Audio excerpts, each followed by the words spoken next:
मीरपुर ख़ास रिपोर्ट सूमार समय जो न्याणीअ जो रिश्तो ॾियण खां इनकार करण ते बासर मच्छर जी घर ते कह करे ज़ोरी न्याणी खे अगवा जी कोशिश कई। अहिड़ो इज़हार डिगड़ी थाणे जी हद ॻोठ बादल शाह वासी शेवू कूली न्याणी लाली बाई सां गॾु मीरपुर ख़ास पहुची साफ़िन अॻियां धाईंदे कयो। शेवू कूली वधीक चयो त न्याणीअ जो मङणो प्रेम कूली सां करायो हो। बाद में मालूम थियो त प्रेम कूली शराब वापराए थो ऐं घर में कचो शराब ठाहिण समेत धारिया माण्हू संदसि घर में ईंदा आहिनि। अहिड़ो माहौल ॾिसी न्याणी जो रिश्तो ॾियण खां इनकार कयो, जंहिं बाद बासरनि प्रेम कूली राजचंद शोनू खानू कूली वारनि रात जे वक़्तु शराब जे नशे में धुत थी घर ते कह करे ज़ोरी न्याणी खे अगवा करण जी कोशिश कई। मज़ामत ते ॼाणायल माण्हुनि तशदुद जो निशानो बणायो, जंहिं बाद असांजी रड़ियुनि ते पाड़े वारनि जे पहुचण बाद ॼाणायल माण्हू फरार थी विया। जॾहिं त अहिड़ी शिकायत हद जे थाणे ते खणी वियासीं, पर पुलिस केस दाख़िल करण खां इनकार करे छॾियो। जॾहिं त ॼाणायल बासर ज़ोरी न्याणीअ खे अगवा करण समेत मौत मार धमकियूं ॾेई रहिया आहिनि, जंहिं करे ॼाणायल माण्हुनि मां ज़िंदगीअ खे ख़तरो आहे। ॻोठाणे वास्तेदार अख़्तियारनि खां पुरज़ोर मुतालबो कंदे छो त मामले जो नोटिस वठी ॼाणायल माण्हुनि ख़िलाफ़ केस दाख़िल करे इंसाफ़ ऐं तहफ़्फ़ुज़ फराहम कयो वञे। ऐमान साफ़त, सूमार समय जो मीरपुर ख़ास। खैबर रिपोर्ट अज़ीज़ गुल खैबर वेझो ॻोठ दोरो मला में मलाह बिरादरी तरफ़ां शहीद राशिद मला खे बेगुनाह क़त्ल जे ख़िलाफ़ एहतजाजी मुज़ाहिरो करे हैदराबाद पुलिस ख़िलाफ़ सख़्त नारेबाज़ी कई। मुर्ज़ा मला, शमीर अली मला, तारिक मला, वसीम मला मेडम सां ॻाल्हाईंदे चयो त हैदराबाद पुलिस इजावल पुलिस जी मदद सां इंसानियत जा सभु लीका लताड़े ॻोठ तालिब मेरबर मां कुझु ॾींहं अॻु सुबुह जो फजर महल राशिद मला समेत ॻोठाणनि जी मौजूदगी में गिरफ़्तार करे खणी वञण सां गॾु राशिद मला जे ॿियनि घर भातियुनि खे बि गिरफ़्तार करे केतिरा ई ॾींहं हिरासत में रखी राशिद मला खे मुबैना मुक़ाबिलो ॾेखारे खेसि क़त्ल करे ख़ुदकशीअ जो रंग ॾिनो वियो आहे। हिननि चयो त जॾहिं मुल्क अंदरि कानून ऐं अदालतूं आहिनि त पुलिस खे कानून हथ में खणण जी कंहिं इजाज़त ॾिनी आहे। हिननि चयो त पुलिस राशिद मला खे बेगुनाह क़त्ल कयो आहे। हिननि चयो त राशिद मला जो खून रायगान न वञण ॾींदासीं। हिन खां अॻु में राशिद मला जे मौसूम न्याणी पंप मालिक पारां ॾियारियल जो चौधी वार किरण करे ॾिढी फौत थी वई हुई। राशिद मला मथां ज़ुल्म जा पहाड़ किराए संदसि घर तबाह कयो वियो आहे। हिननि चयो त असां मुतासिर ख़ानदान सां हर क़दम ते गॾु आहियूं ऐं 25 जनवरी ते सिजावल में ऐलानियल धरणे जी बि हिमायत करियूं था। हिननि IG. Sindh, DIG. Hyderabad, Sindh High Court ऐं ॿियनि आला अख़्तियारनि खां मुतालबो कंदे चयो त फ़ौरन राशिद मला जे केस में मुलविस पुलिस अमलदारनि ते केस दाख़िल करे उन्हनि खे सख़्त खां सख़्त सज़ा ॾियारे राशिद मला ऐं उन जी मौसूम न्याणी जे खून सां इंसाफ़ कराए राशिद मला जे ॿियनि घर भातियुनि खे तहफ़्फ़ुज़ मुहैया कयो वञे, न त ॿी सूरत में पूरे सिंध अंदरि सख़्त एहतजाज कया वेंदा। रिपोर्ट रियाज़ अली मीरानी शिकारपुर पीपल्स पार्टीअ जे नामज़द उम्मीदवार PS7 इम्तियाज़ अहमद शेख सां पीटीआई जे नौजवान विंग जे मोहम्मद सिद्दीक वधियो, रिज़वान सुमरो, सैयद उमर शाह, अमजद कुंबर, ज़फ़र डोमकी, लियाकत तौफ़ीक़ ऐं ॿियनि मुलाक़ात करे पीपल्स पार्टी में शमूलियत जो ऐलान कयो। उन मौक़े ते ज़ुबैर अहमद मेमन, अज़हर अली सुमरो, नसरुल्लाह सुमरो ऐं ॿिया गॾु हुआ। सेक्रेटरी रिपोर्ट काज़ी अली रज़ा सनाई पाकिस्तान पीपल्स पार्टी पारां NA 208 ऐं PS68 जे उम्मीदवारनि सैयद ग़ुलाम मुस्तफ़ा शाह ऐं ग़ुलाम क़ादिर चांडियो जिन जी चूंड मुहिम जे सिलसिले में हाजी उबैद चांडियो ऐं शबीर अहमद चांडियो पारां चांडिया हाउस ते कार्नर गॾजाणी कोटाई वई, जंहिंखे ख़िताब कंदे ज़िला काउंसिल शहीद बनज़ीराबाद जे मेंबर सैयद शायान शाह चयो त क़ौमी असेंबली हुजे या सूबाई असेंबली, ज़िला काउंसिल हुजे या टाउन कमेटी, पाकिस्तान पीपल्स पार्टी हर पासे ख़िदमत कई आहे। इंशाअल्लाह हींअर बि जेकॾहिं अवां 8 फरवरी ते PP उम्मीदवारनि खे वोट ॾेई कामयाब कयो त रहियल कमनि समेत वधीक कमु करण जी कोशिश कंदासीं। उन मौक़े ते मेज़बान हाजी उबैद चांडियो आजियाणो पेश करे सैयद शायान शाह ऐं ग़ुलाम अली चांडियो खे बोस्की जा पटका बधाया, जॾहिं त आयल महिमाननि खे लुंगिन, अजरकनि ऐं टोपियुनि जा तोहफ़ा पेश किया। कार्नर गॾजाणी में हाजी इलाही बख्श लाखो, सनम चांडियो, मोहसिन लाखो, नूर अहमद चांडियो, शेड लाखो, अमजद मेमन ऐं तारिक मेमन समेत कई शख़्सियतूं शरीक हुयूं। उन खां अॻु मीर नादिर अली चांडियो आयल महिमाननि जो आदर भाउ करे मथनि गुलनि जी वर्खा कई। रिपोर्ट रियाज़ अली मीरानी शिकारपुर पीपल्स पार्टी अॻवान ऐं नामज़द उम्मीदवार PS7 इम्तियाज़ अहमद शेख जागन में पाकिस्तान पीपल्स पार्टी शिकारपुर ऐं भया बिरादरान पारां मुनक़द कयल जलसे में अवामी मेड़ खे ख़िताब कंदे इम्तियाज़ अहमद शेख चयो त मां पीपल्स पार्टी क़यादत बिलावल भुट्टो ज़रदारीअ जो शुक्रगुज़ार आहियां, जंहिं मूंखे PS7 लाइ टियों दफ़ो पार्टी टिकट ॾिनी आहे। उन खां अॻु मां कामयाबी बाद अवाम जे दरमियान रयस वज़ारत दौरान शहर जे ख़राब सूरतहाल खे बहितर कयो, मेगा ड्रेनेज स्कीम मुकम्मल कराए शहर जी पंपिंग स्टेशननि खे अलहदा एक्सप्रेस फीडर ॾिनो, शहर में सवन जी तादाद में 9 ट्रांसफार्मर, 9 फीडर ऐं लाइनूं ॾिनियूं, अस्पताल अंदरि solar system NICVD unit thalassaemia centre SIUT ward तामीर कराया। इम्तियाज़ अहमद शेख भा मीर बाबुल खान भयो जो शुक्रियो अदा कंदे चयो त मुंहिंजो भयो ख़ानदान सां भाईपी जो तालुक़ आहे ऐं मां हाजी बाबा कोड़ा खान सां नियाज़बंदी हुई जंहिं हमेशा मोहब्बत ॾिनी। सरदार जागण खान भयो जलसे में शरीक मेहमाननि खे सिंधी अजरक टोपी जा तोहफ़ा पेश किया। जलसे में गोस बख्श खान महर, मीर शब्बीर अली खान, बाजा रानी शहरियार खान महर, मीर बाबुल खान भयो, सरदार जागण खान भयो, सिपाफ सद आगा जलाल खान, नाज़िमुद्दीन डर ऐं ॿियनि ख़िताब कयो।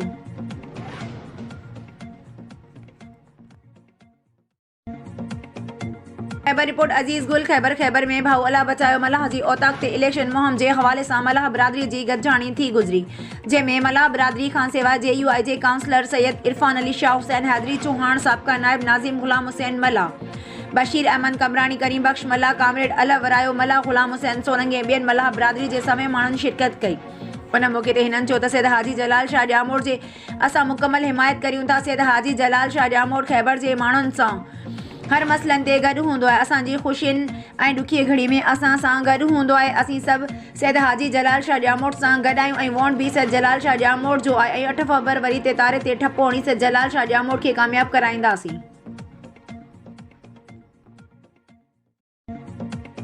खैबर रिपोर्ट अजीज़ गुल खैबर मटियारी ज़िले जे तक PA57 में इलेक्शन सरगर्मियूं जारी आहिनि। NA 216 ते बीठल नून लीग उम्मीदवार नवाज़ लीग सिंध जे सदर बशीर अहमद मेमण ऐं PA57 जे GDA उम्मीदवार सैयद हाजी जलाल शाह ॼामोड़ मटियारी तालुक़े जे मुख़्तलिफ़ यूनियन काउंसिलनि जे ॻोठनि जा दौरा करे कार्नर गॾिजाणियुनि में शिरकत कई।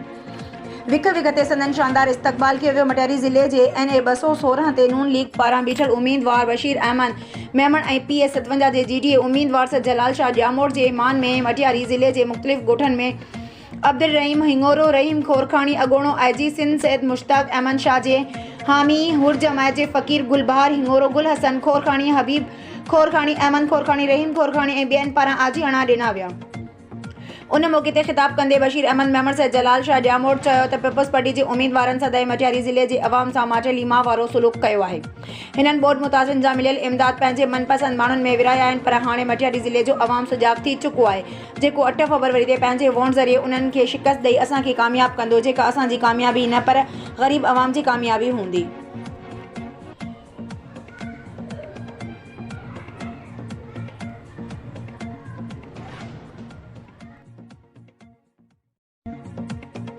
मेयर रिपोर्ट में रियाज सूमरो मेहर शहर में आसपास के इलाक़नि में धुंध ऐं कोयड़े जो राज बरक़रार। इंडस हाईवे ते ट्रैफिक मुअत्तल, सर्दी सबब स्कूल ऐं ऑफिस में हाज़िरी मुअत्तल, माण्हू घरनि ताईं महदूद। मेहर कोयड़े धुंध सबब मेहर तालुक़े जे 3 ग्रिड स्टेशननि जा 18 फीडर ट्रिप 9 कलाकनि खां बिजलीअ जी फराहमी मुअत्तल। मेहर कोयड़े सबब कारोबारी मर्कज़ न खुली सघिया। ॾियाड़ी ते मज़दूरी कंदड़ पोरियत भी परेशानियुनि खे मुंहुं ॾियण लॻा।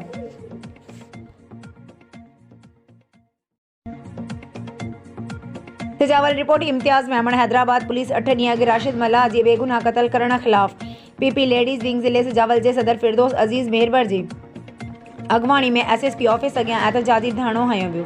धरणे में समें औरतूं ऐं मर्द मौजूदु हुआ। हिननि चयो त SSP हैदराबाद अमजद शेख ऐं सिजावल पुलिस राशिद मल्लाह जी केस में मुख्य जवाबदार आहिनि। मल्लाह फॉर्म जे अॻवान सिकंदर मल्लाह, नाथो मल्लाह, SPP अॻवान गुल हसन, रिंद अब्बास मल्लाह, आकाश बाघल, रियाज़ मल्लाह ऐं ॿियनि चयो त हैदराबाद पुलिस असांजे नौजवान राशिद मल्लाह खे ॻोठ मां गिरफ़्तार करे ख़ुदकशी ॼाणाई आहे, जॾहिं पुलिस खुले आम दहशतगर्दी कई आहे। असां सां इंसाफ़ न थियो, सॼे सिंध में एहतजाज कयो वेंदो।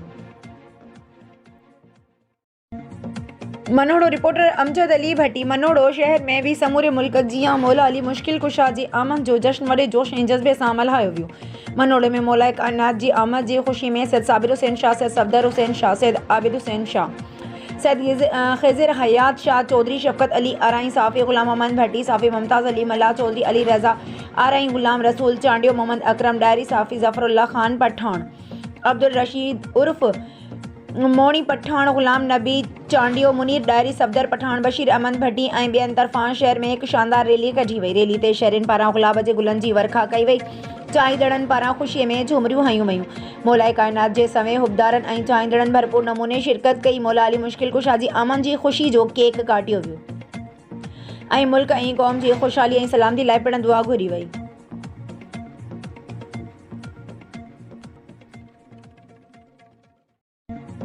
ठुल ॻाल्हि ॿोड़ फैज़ सूमरो नूनारी बिरादरी जो मौज़ी शख़्सियत गरीब अवाम जो हॾ ॾोखी समाजी अॻवान ऐं PS ठुल 2 जो आज़ाद रेस मंज़ूर अहमद नूनारी साफ़िन सां ॻाल्हाईंदे चयो त शहीद भुट्टो ऐं मोहतरमा बेनज़ीर भुट्टो जी शहादत खां पोइ पीपल्स पार्टी पंहिंजो मंशूर रोटी कपिड़ा और मकान वारो ऐलान तब्दील करे हाणे अवाम जे जिस्म ते न लटो न घर में अटो पोइ बि जीए भुट्टो।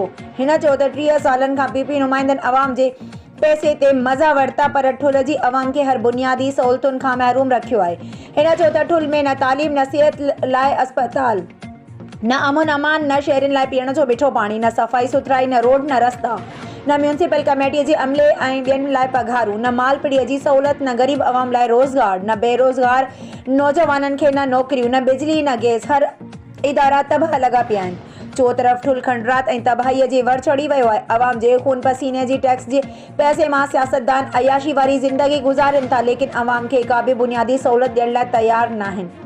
हिन चयो त अॻवाननि चूंडियल नुमाइंदनि अवाम जी का बि ख़िदमत नाहे कई न वरी वाइदा वफ़ा कया आहिनि ऐं ॿोॾि मुतासिरनि लाइ आयल समूरो सामान पंहिंजे मनपसंद माण्हुनि खे ॾेई नवाज़ियो वियो पर बेसहारा मिसकीन माण्हू खुलियल आसमान हेठि रही दरपदर वारी ज़िंदगी घारींदा रहिया लेकिन उन्हनि खे को बि रहम न आयो। मूं समाजी तंज़ीम जे सहकार सां गॾोगॾु पंहिंजे घर खां सामान वठी मुतासिर जी ख़िदमत कई आहे। अवाम जो करप्ट माण्हू बेज़ार थी चुका आहिनि।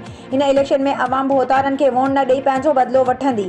हिन चयो त नूनारी बिरादरी समेत मूंखे मुख़्तलिफ़ बिरादरियुनि मरी गोला जाफ़री लाशारी सुमरा चन्ना अंसारी सैद बखराणी हिंदू बंगलानी लाशारी महर दाऊद पोटा बिरोही भट्टी मलिक ऐं ॿियनि जे माण्हुनि जी हिमायत हासिल आहे। इंशाअल्लाह अवाम जे वोट जी ताक़त सां कामयाब थी करे अवाम खे घरनि ताईं सहूलतूं फराहम कंदासूं। हिन अवाम खे अपील कई आहे त 8 फरवरी ते मुंहिंजे इंतख़ाबी निशान मोर पखीअ ते ठपो हणी कामयाब कराईंदा।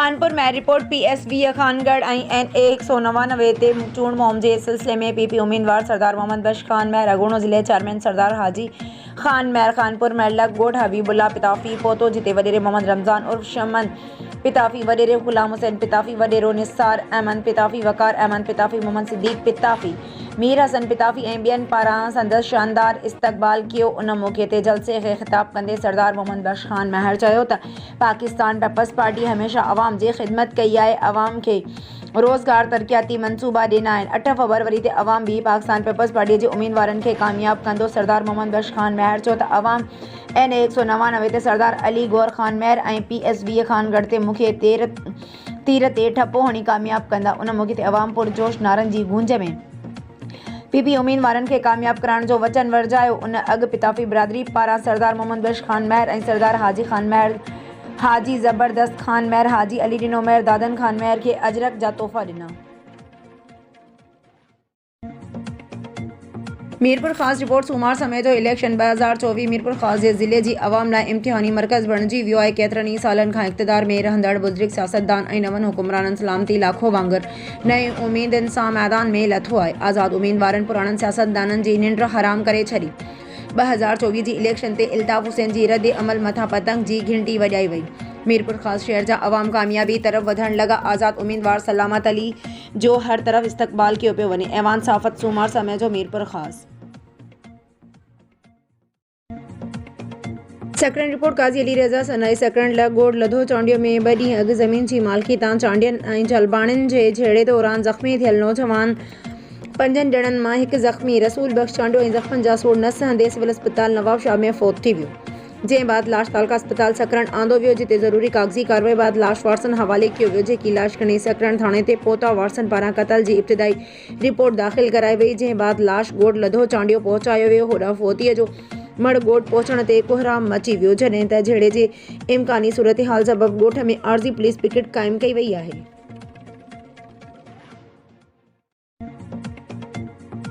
पाकिस्तान पीपल्स पार्टी जे अॻवान मारूफ बिल्डर ऐं CO आल बहरीन चौधरी हाजी निज़ामुद्दीन आरई शानी आरई निगरान सूबाई घरू वज़ीर ब्रिगेडियर हारिस नवाज़ सां मुलाक़ात करे निगरान सूबाई घरू वज़ीर खे गुलनि जा गुलदस्ता पेश कया विया। ऐवान साफ़त सूमार समय जो मीरपुर ख़ासि।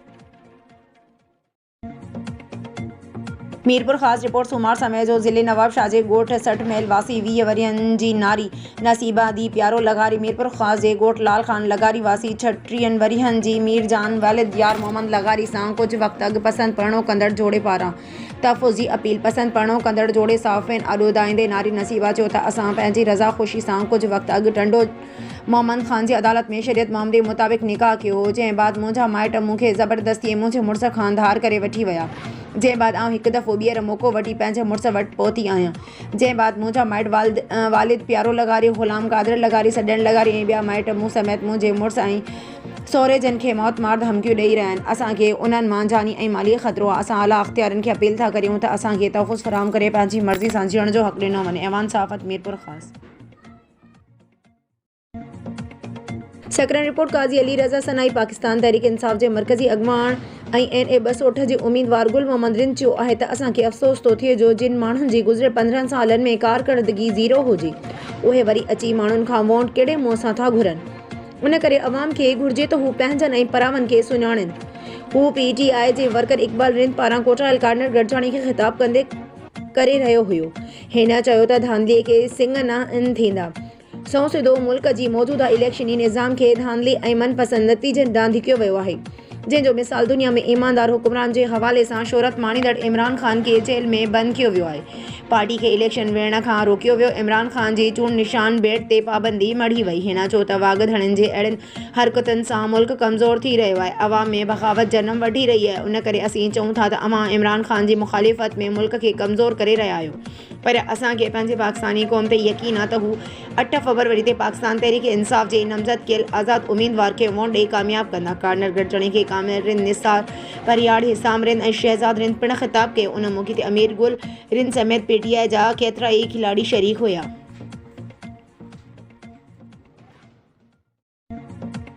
मनोड़ो भरिसां ॻोठ रेस गुलाम नबी डायरी में इलाइक़े ऐं ॾाहिरी बिरादरीअ जे मोज़िज़ शख़्सियतनि रेस फरहान अली डायरी पारां इलेक्शन जे हवाले सां यूनियन काउंसिल मैसिर जीवा जे अहम शख़्सियतनि मुख़्तलिफ़ बिरादरनि जे मोज़िज़िन जी अहम गॾिजाणी कोटाई वई, जंहिंमें 8 फरवरी ते PP जे नामज़द PS 35 जे उम्मीदवार ज़ियाउल हसन लंजार खे कामयाब कराइण जे लाइ वचन वरजाया विया।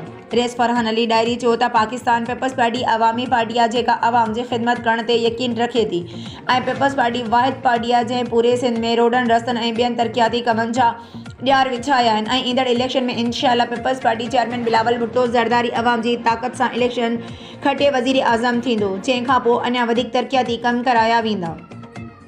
हिन चयो त असांखे उमेद आहे त UC मैसिर जीवा जे अवाम पीपल्स पार्टी खे वोट ॾेई तीर ते निशान ते ठपो हणी ज़ियाउल हसन लंजार खे कामयाब करण में पंहिंजो अहम किरदार अदा करण खां पोइ ते न हटंदी।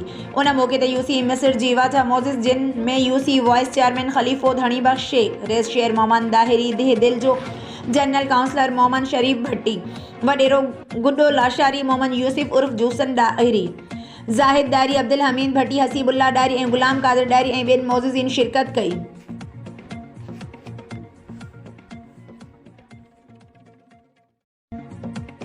झंडोमरी ब्रेकिंग न्यूज़। झंडोमरी वेझो फुर्जी वारदात। 5 नामालूम हथियारबंदनि कार में 3 लाख रोक रक़म फुर करे फ़रार थी विया। प्यारो लुण थाणे जी हद मां कंडियारे वासियुनि खां 5 नामालूम हथियारबंद 2019 मॉडल GLI कार 3 लाख रोक रक़म फुर करे बआसानी फ़रार थी विया। इत्तला ते प्यारो लुण थाणे जी पुलिस पहुची तफ़सील मालूम किया, जॾहिं जवाबदारनि जो ॾस पतो न पइजी सघियो। हथियारबंदनि पारां रहमतुल्ला बिरोही, इस्माइल बिरोही ऐं ग़ुलाम मोहम्मद बिरोही खे हथियारनि जे ज़ोर ते यरग़माल बणाए गाॾी फुर करे विया। मैन टंडो आदम मीरपुर ख़ासि रोड ते नामालूम हथियारबंदनि हथियारनि जे ज़ोर ते कार ऐं 3 लाख रुपया फुर करे फ़रार थी विया। रहवासी कार सवार रहमतुल्ला बिरोही, इस्माइल बिरोही, ग़ुलाम मोहम्मद बिरोही बिरादरीअ जा आहिनि ऐं संदन तालुक़ कंडियारे सां ॿुधायो पियो वञे।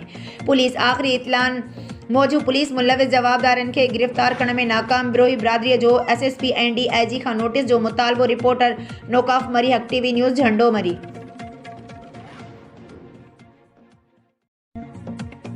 ब्यूरो चीफ ज़िला दादू साहब खान हालो जी रिपोर्ट मुताबिक़ मेड़ PTI तरफ़ां मेड़ ऐं खैरपुर नाथन शाह NA 227 जी उम्मीदवार मैडम शबाना नवाब जमात इस्लामी जी हिमायती दावत ते मेड़ काफ़िले समेत पहुती, जिते मेड़ PS 81 पाकिस्तान तहरीक इंसाफ़ जे उम्मीदवार अब्दुल मजीद खोसो, PS 80 हाजी असगर अली शेख ऐं PTI तालका मेहड़ सदर मोहम्मद अयूब खोसो, PTI सिटी मेहड़ सदर अब्दुल वहाब सांगी ॿियनि आयल महिमाननि खे गुलनि जी वर्खा सां इस्तक़बाल कयो। जंहिंखां पोइ काफ़िलो जमात इस्लामी जे ऑफिस बिटो रोड वटि पहुतो, जिते जमात इस्लामी अॻवाननि भरपूर नमूने सां इस्तक़बाल कयो ऐं तक़रीब मुनक़द कई वई, जंहिंजो आगाज़ तिलावत क़ुरान पाक सां कयो वियो। जमात इस्लामी तरफ़ां खैरपुर नाथन शाह ऐं PS मेड़ उम्मीदवार अब्दुल्ला डेरो तक़रीब खे ख़िताब कंदे चयो त असांखे जमात इस्लाम जे अमीर मौलाना सिराजुल हक़ जी हिदायत ते मेड़ ऐं KN शाह 227 ते पाकिस्तान तहरीक इंसाफ़ जे उम्मीदवार मैडम शबाना नवाब जी हिमायत कयूं था ऐं उन सां गॾोगॾु जमात इस्लामी जे हमदर्दनि सपोर्टरनि खे गुज़ारिश कयूं था त AN जो वोट PTI जे उम्मीदवारनि खे ॾियनि। उन मौक़े ते NA 227 जे उम्मीदवार मैडम शबाना नवाब तकरीब खे ख़िताब कंदे चयो त असां जमात इस्लामी जे अमीर मौलाना सिराजुल हक़ समेत मेहर जे क़यादत जा थोराइता आहियूं जिन असांजी हिमायत जो ऐलान कयो आहे। उन मौक़े ते PTI ज़िले Dadu press secretary Mohammad Ibrahim Chandio, general secretary Ali Raza Javri, Asif Theem Marzi, डोन चांडियो, अब्दुल अज़ीज़ सांगी, अब्दुल रहमान सांगी, अख्तर हुसैन सोलंकी ऐं ॿिया गॾु हुया। दादू रिपोर्ट मुख्तियार अली सुमरो दादू बरसांगोट मिस्री चांडियो जे रहवासी दादू प्रेस क्लब में प्रेस कॉन्फ्रेंस कंदे एजाज़ अली नियाज़, हुसैन मज़हर चांडियो ऐं ॿियनि साफ़िन आॾो दायो त ॻोठ जे कुझु शरपसंद माण्हुनि ज़फ़र अली मंज़ूर, इरशाद चांडियो ऐं ॿियनि बिना जवाज़ असांजे घर जी मैन घिटी बंदि करे छॾी आहे जेका 100 सालनि खां मौजूदु आहे, जेका खोलण लाइ संदसि वटि पाक कलाम खणी वियासीं त घिटी खोलण बदिरां मौत मार धमकियूं ॾिनियूं, जंहिं बाद 17/12/2023 ते घिटी बंदि कंदड़ असांजो गबरू नौजवान साजिद हुसैन चांडियो खे ज़फ़र अल ॾितो, रमज़ान, इरशाद राशिद ऐं ॿियनि डंडा ऐं कुआड़ियूं हणी क़तल करे छॾियो, जंहिंजो केस बोरडी थाणे ते ॼाणल जवाबदारनि मथां दाख़िल थियल आहे। बोरडी थाणे जो केस SHO अहमद अली अंसारी जवाबदारनि सां ॿिट बणियल आहे। 35 ॾींहं गुज़रण बावजूदि केस जो चालान अदालत में पेश न थी सघियो आहे। असांजी कमनि जी फसल ते पिणु जवाबदारनि पुलिस जी साथ सां कब्ज़ो करे वेठल आहिनि। हिननि अख़्तियारनि खां मुतालबो कयो त जवाबदारनि खे गिरफ़्तार करे बोरडी थाणे जे SHO ख़िलाफ़ क़ानूनी कार्रवाई करे कमनि जी फसल तां कब्ज़ो ख़तमु करायो वञे। मीरपुर ख़ास रिपोर्ट सूमार समेजो पाकिस्तान तहरीक इंसाफ जे तक PS 45 मीरपुर ख़ास हिक तां आज़ाद उम्मीदवार आफ्ताब हुसैन कुरैशी पार्टी जे ॿियनि उहिदेदारनि ऐं कारकुननि सां गॾु अॼु आम चूंडुनि 2024 लाइ पंहिंजे अवामी राब्ता मुहिम में तालके जे UC ख़ान ॻोठ ओभायो महर में हुसैन बख्श मरी घर घर पहुतो ऐं इमरान ख़ान जो पैगाम अवाम ताईं पहुचायो ऐं PS 45 ते अनानास जे आज़ाद चूंड निशान, पाइन एपल ऐं NA 211 ते बोतल खे वोट ॾियण लाइ क़ाइल कयो। सज्जाद महर, इजाज़ महर, हैदर ख़ासकिली ऐं ग़ाज़ी मंगरियो ॿियनि कप्तानी उम्मीदवारनि जो गर्मजोशिन सां इस्तक़बाल कयो ऐं यकीन ॾियारो त 8 फरवरी ते वोट इमरान ख़ान जो आहे। असांखे यादि आहे ऐवान साफ़त सूमार समय जो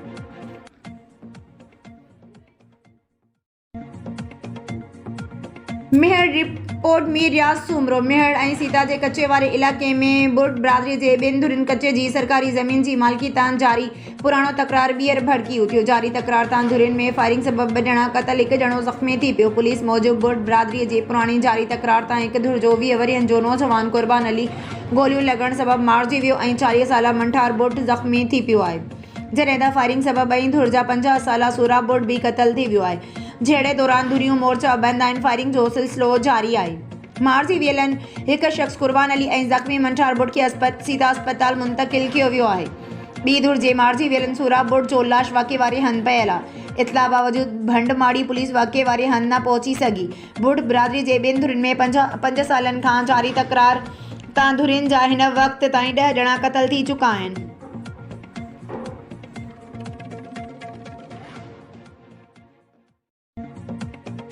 झरक रिपोर्ट लखा ॾिनो झरकाई पाकिस्तान मुस्लिम लीग नून जे नामज़द थियल NA 225 ठठो जे उम्मीदवार सरदार रसूल बख्श जाखरो चयो आहे त ख़ैर ज़िले ठठे जी अवाम जी मुकमल हिमायत हासिल हुजण करे संदसि पोज़ीशन मज़बूत आहे। इंशाअल्लाह ताला 8 फरवरी संदसि फतह जो ॾींहुं साबित थींदो। हिन इहे ॻाल्हियूं प्रेस क्लब मकली में प्रेस कॉन्फ्रेंस करण तोड़े चूंड मुहिम जे सिलसिले में ठठो, मकली, जुंगशाई ऐं उन जे आसपास जे ॻोठनि में मुनक़द कयल गार्डनर गॾजाणी खे ख़िताब कंदे कयो।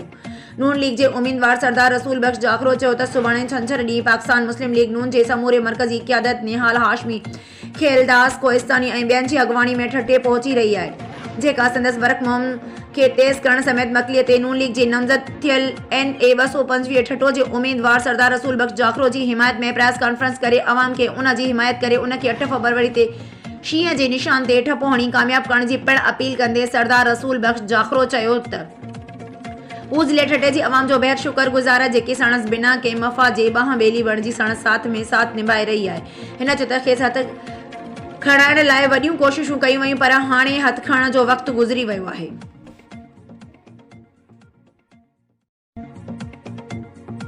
सकरन वॾड़नि जो चवणु आहे त ख़िदमतुनि ऐं मुहबतनि जा के बि मापा न आहिनि हूंदा, जेतिरो वधायो का बि हद मुक़ररु न आहे। उन जो मिसाल क़ाइमु कयो सिंध यूनाइटेड पार्टीअ जे मरकज़ी सदर सैयद ज़ैन शाह, जेको NA 228 PS 68 ते GDA पारां उम्मीदवार पिणु आहे, जंहिं खेसि वर्क दौरान मिलंदड़ अजरकूं गवर्नमेंट हाई स्कूल मजीद कीरियो ऐं गवर्नमेंट प्राइमरी स्कूल मजीद कीरियो जे शागिर्दनि में विरहाए छॾियो।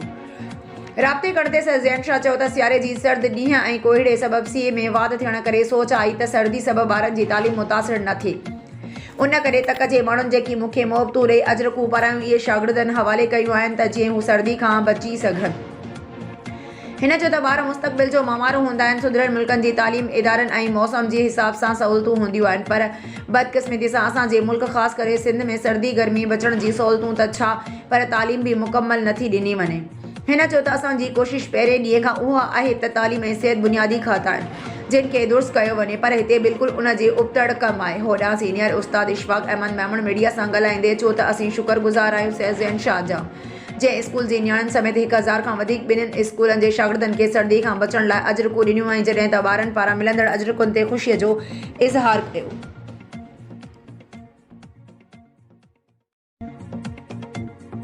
मटियारी रिपोर्ट गुलाम फारूक शाह, UC शाहपुर दरपुर में PPA जे ऑफिस तालका मटियारी सदर सैयद फैज़ल हबीब शाह, निसार ख़ान खटियाण, इस्माइल ख़ान खटियाण, काज़ी इख़लास ऐं वॾेरो हारून बारेचो जे अॻवाणी में खोली वई, जंहिंमें इलाइक़े जी अवाम शिरकत कई, जंहिंमें जियालनि पारां GA भुट्टो जा नारा हयां ऐं रक़्स पिणु कयो वियो। अॻवाणनि मीडिया सां ॻाल्हाईंदे चयो त पाकिस्तान पीपल्स पार्टी 8 फरवरी ते वॾी लीड सां मटियारी समेत पूरे मुल्क मां सौब माणींदी ऐं बिलावल भुट्टो ज़रदारी नओं वज़ीर आज़म थी मुल्क जी भले लाइ कमु कंदो। उन मौक़े ते इरफान अली खटियाण, अॻूणो UC चेयरमैन रब नवाज़ महर, वॾेरो मोहम्मद बख्श गावरेस, हमज़ा ख़ान खटियाण, सैयद मीर मोहम्मद शाह ज़ैद महर ऐं ॿिया मौजूदु हुया। 6 कलाक क़ौमी शहरा ब्लॉक लाश रखी धरणो। सकरण लगोड लधो चांडियो में 2 ॾींहं अॻु ज़मीन जी मालिकी तां चांडियनि ऐं चलबाणियुनि जे जहिड़े दौरान ज़ख़्मी थियल 5 ॼणनि मां हिकु ज़ख़्मी रसूल बख्श चांडियो ज़ख़्मनि जा सूर न सहंदे सिविल अस्पताल नवाबशाह में फ़ौत थी वियो। जे बाद लाश तालका अस्पताल सकरण आंदो वियो, जिते ज़रूरी कागज़ी कार्रवाई बाद लाश वारसनि हवाले कयो वियो, जेकी लाश खणी सकरण थाणे ते पहुता। वारसनि पारां क़त्ल जी इब्तिदाई रिपोर्ट दाख़िल कराई वई, जंहिं बाद मक़तूल जे वारसनि अब्दुल लतीफ़ चांडियो, बदरुद्दीन चांडियो ऐं इमदाद अली चांडियो जी अॻवाणी में चांडिया बिरादरी जे समें माण्हुनि क़ौमी शहरा ते लाश रखी धरणो हणी रोड ब्लॉक करे छॾियो, जेको 6 कलाक ब्लॉक रहण सबबि ॿिन्हिनि पासनि खां हज़ारे गाॾियूं बीहजी वयूं। धरणे दौरान चांडिया बिरादरी जे मौज़ूद शख़्सियत वाजिद अली चांडियो पिणु धरणे में शिरकत कई। SSP पारां राब्ते करण बावजूदि रोड न खोलियो वियो। मुज़ाहिरनि जो मुतालबो हो त क़त्ल में ॼाणायल जलबाणी बिरादरी जे माण्हुनि खे गिरफ़्तार कयो वञे। होला वाजिद अली चांडियो ॿुधायो त SSP नवाबशाह साणसि बदतमीज़ी कई आहे, जंहिंजो पिणु हिसाब वठी ॾियो। आख़िर में 6 कलाकनि जे एहतजाज खां पोइ अॻूणो MP ग़ुलाम कादिर चांडियो ऐं हाजी अली नवाज़ चांडियो धरणे में पहुची मक़तूल जे वारसनि ऐं चङे मुड़ुस वाजिद अली चांडियो खां 24 कलाकनि जी मोहलत घुरी त जेकॾहिं क़ातिल गिरफ़्तार न थिया त असीं बि अव्हां सां गॾु आहियूं। अहिड़ी यकीन दहानी बाद रोड खोलियो वियो। उन मौक़े ते DSP सकरण ऐं SHO सकरण पिणु मौजूदु हुया, जॾहिं त इम्कानी झड़े सबबि सवें पुलिस एहलकार पिणु धरणे वारी हंधि हाई अलर्ट हुआ। धरणे ख़त्म करण बाद लाश ॻोठ लधो चांडियो पहुचायो वियो। होॾां फोतीअ जो मड़ घर ॻोठ पहुचण ते कोहराम मची वियो। मीरपुर ख़ास PA पंजित अली जे आज़ाद उम्मीदवार सलामत अली इलाक़ो मरकज़ी इमाम बारगाह मक्खण शाह पहुची मौलाना सैयद ज़ियाउल हसन काज़मी, सैयद हमज़ा नकवी, सैयद सगीर नकवी, मौलाना सैयद शुजा नकवी, नज़ीर हुसैन लुंड, एडवोकेट दिलावर पंवर, वाहिद हुसैन पहलवानी ऐं ॿियनि मौजूदनि सां मुलाक़ात करे संदसि हिमायत जी गुज़ारिश कई, जंहिंजी भरपूर मोट ॾींदे सभिनी मौजूदनि हिमायत व तआवुन जो ऐलान कयो। ऐवान सहाफ़त सूमार समय जो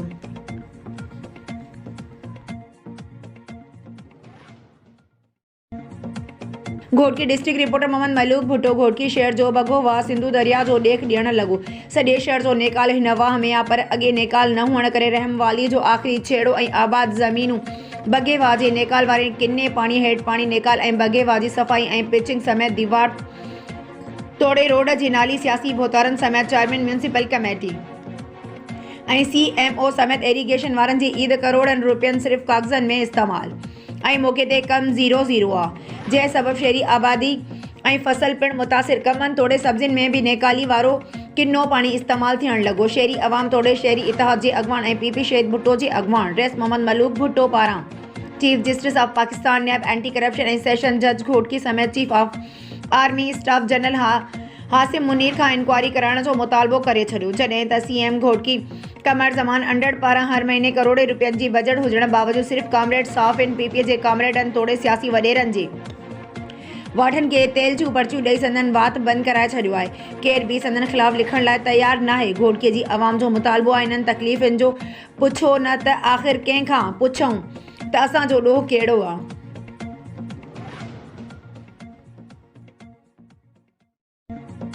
नौशरो फ़रोज़ रिपोर्ट ज़ुल्फ़िकार अली तगर दरबेलो जे मेमण बिरादरी सरापा एहतजाज ज़ियाउद्दीन मेमण जे कातिलनि वावडा जे खूनी मुलाज़िम असगर गोपांग ऐं गुलाम रसूल सांद खे गिरफ़्तार न करण ख़िलाफ़ समेत शहरी नंढड़नि ॿारनि सुधो नवाज़ घांगरो समेत वॾे अंग में माण्हुनि शिरकत कई। रैली दरबेले शहर जे बाज़ार मां थींदी दरबेलो चौक ते पहुती जिते अॻवाननि ख़िताब कंदे हमज़ा अली चांडियो अब्दुल गफ़ार मेमण शाज़ेब आसिफ मेमण ऐं सिंधु नवाज़ घांगरो चयो त हीउ कहिड़ो इंसाफ़ आहे।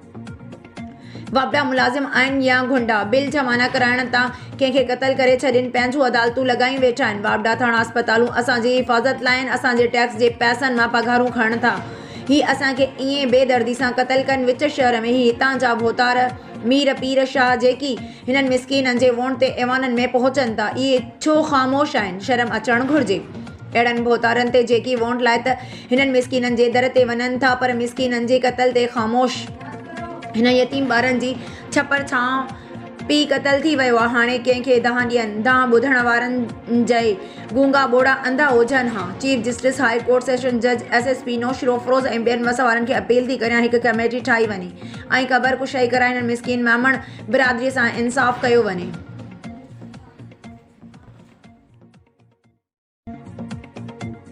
ब्रेकिंग न्यूज़ मीरपुर ख़ास रिपोर्ट सूमार समय जो NA 211 जो आज़ाद उम्मीदवार सैयद अली नवाज़ शाह PS 47 जो GDA उम्मीदवार मीर जानुल्ला टालपुर MQM पाकिस्तान PS 45 जो उम्मीदवार डॉक्टर ज़फ़र कमाली जे घर पहुतो। MQM पाकिस्तान PS 47 ते क़ौमी ऐं GDA जे उम्मीदवार सैयद अली नवाज़ शाह ऐं PS 46 ते आज़ाद उम्मीदवार सैयद शुजा मोहम्मद शाह जी हिमायत जो ऐलान कयो। सैयद अली नवाज़ शाह PS 45 ते MQM पाकिस्तान जे उम्मीदवार डॉक्टर ज़फ़र कमाली जी मुकमल हिमायत जो ऐलान करे छॾियो आहे। जॾहिं त MQM पाकिस्तान जो NA 211 जो उम्मीदवार आफ़ाक़ अहमद ख़ान आज़ाद उम्मीदवार सैयद अली नवाज़ शाह जे हक़ में दस्तबरदार थी वियो। ऐवान साफ़त सूमार समय जो तकरीन में रिपोर्ट पेश कई काज़ी अली रज़ा सनाई जी सिंध तरक़ी पसंद पार्टी के सरबराह डॉक्टर कादिर मंगसी जी हिदायतुनि ते STP तहलके सकरन जो अहम इजलास तहलका सदर सलीम मंगसी जी सदारत हेठि मुनक़द कयो वियो जंहिंमें सकरन जे ॿिन्ही तकनि PS 68 ऐं NA 208 जे उम्मीदवारनि सईद ज़ैन शाह जी न सिर्फ़ भरपूर हिमायत जो फ़ैसिलो ऐलान कयो बल्कि तय कयो आहे त सईद ज़ैन शाह सां गॾु कुलो कुले में मिलाए बीहण वर्क करण जलसन जुलूसनि में शिरकत करण सईद ज़ैन शाह के PS 68 ऐं NA 208 ते कामयाब करण जो कोशिश कई वेंदी। इजलास में वर्क शेड्यूल पुर्ण तरतीब ॾिनो वियो आहे। उन मौक़े ते तहलका जे अहदेदारनि गुलज़ार ओनड़ राशिद मला सिकंदर मंगसी माशूक ओनड़ खान कैरियो अब्दुल कादिर जीरानी इनायत नूनारी शाहनवाज कैरियो मोहम्मद मूसा उमरानी आरिफ चन्ना हजूर बख्श चन्ना गुल हसन सोलंगी वाहब सोलंगी मुश्ताक मांझठो समेत ॿिया कारकुन पिण मौजूद हुआ। जैकाबाद रिपोर्ट वकार हुसैन जैकाबाद आज़ाद मीडिया प्रेस क्लब में 13 रजब जश्न विलादत बासादत मौलाए कायनात अली इब्न अबी तालिब अलैहिस्सलाम जी मुनासिबत सां प्रोग्राम मुनक़द कियो वियो जंहिंमें जश्न विलादत मौला अली अलैहिस्सलाम जो केक कटियो ऐं आज़ाद मीडिया प्रेस क्लब जे सदर नवाब अली लांघा ऐं अवामी प्रेस क्लब जे सदर नदीम अहमद लाशारी समेत सभिनी मेंबरनि हिक ॿिए खे 13 रजब मौलाए कायनात जी आमद जूं मुबारकूं ॾिनियूं। उन मौक़े ते आज़ाद मीडिया प्रेस क्लब जे सीनियर नायब सदर ग़ुलाम नबी पेचियो नायब सदर वकार हुसैन ज़ुल्फ़िकार अली सूमरो ज़फ़र अली उमरानी नसरुल्ला मीरानी कैमरामैन इशफ़ाक़ अली अबड़ो ऐं ॿियनि मेंबरनि पिण शिरकत कई। आख़िर में मज़लूम फ़लस्तीनी मुस्लमाननि लाइ दुआ घुरी वई।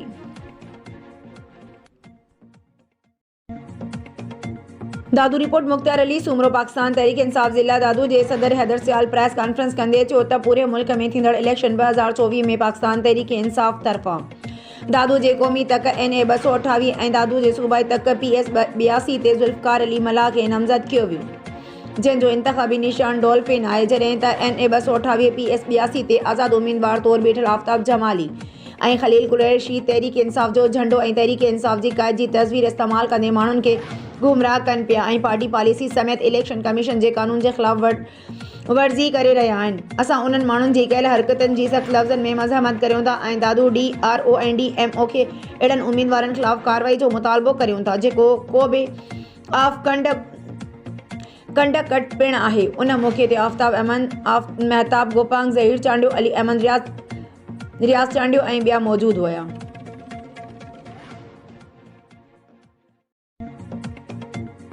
मटियारी में रिपोर्ट पेश कर दी गुलाम फारूक शाह जी।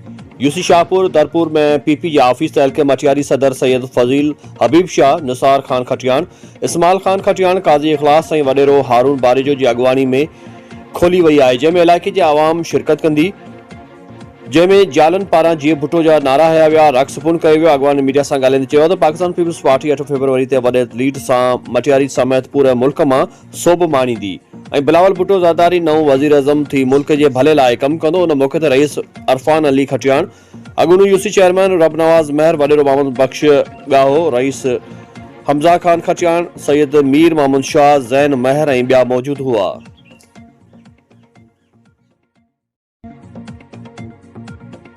काजी अहमद में रिपोर्ट पेश कर दी साहिल लाखो जी। काजी अहमद सूबाई तक PS 39 ते इलेक्शन वर्क तेज थी वियो आहे। उन सिलसिले में PTI जे नामज़द आज़ाद उम्मीदवार अब्दुल लतीफ़ रिंद जे इलेक्शन वर्क ज़ोर व शोर से जारी। PS 39 जा मुख़्तलिफ़ ॻोठनि ॻोठ अली रज़ा खोसो, ॻोठ शफ़ी मोहम्मद खोसो, ॻोठ शेर अली धारेजो, अली रज़ा मोरी वर्क के सिलसिले में पहचान ते इलाइक़े वासियुनि पारां शानदार इस्तक़बाल कयो वियो। मुकमल हुमायत यकीन ध्यानी कराई वई। इलाइक़े वासी जो चवणो त 2022 में तबाही आणींदड़ बरसातुनि काज़ी अहमद ऐं आसपास वारनि इलाइक़नि खे तबाह कयो आहे। असां घरनि खां बेघर थी विया आहियूं। अलाह तालो लुड़ी वियो आहे, कुझु बि न बचियो आहे। चूंडियल नुमाइंदनि पारां वाहिर त ठहियो पर लड़ी बि कोन आया आहिनि। हिन दफ़े असां तहरीक इंसाफ़ जे अॻवान PS 39 जे उम्मीदवार अब्दुल लतीफ़ रिंद खे वोट ॾींदासीं।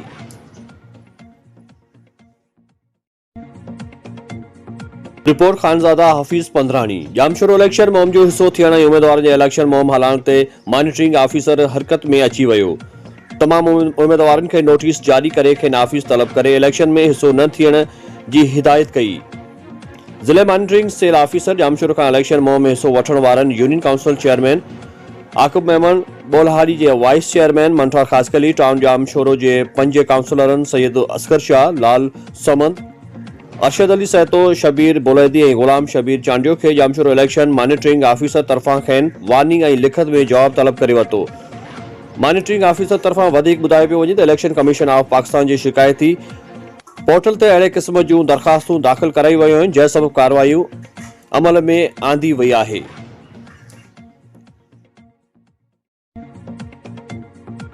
जोही मां रिपोर्ट पेश कई थी अहमद रोदनानी जी। म्यूनिसिपल कमेटी जोही जे नाअहली ॾिसो, मेन नाको जी हालत ॾिसो ऐं चेयरमैन ऐं MPA जे उम्मीदवार जंहिं निशान किठली आहे उन्ही जे घर अॻियां इहा हालत आहे त पोइ अॻिते कहिड़ी अवाम जोही शहर जी ख़िदमत कंदा। जोही वारा सोची सम्झी वोट ॾिजो।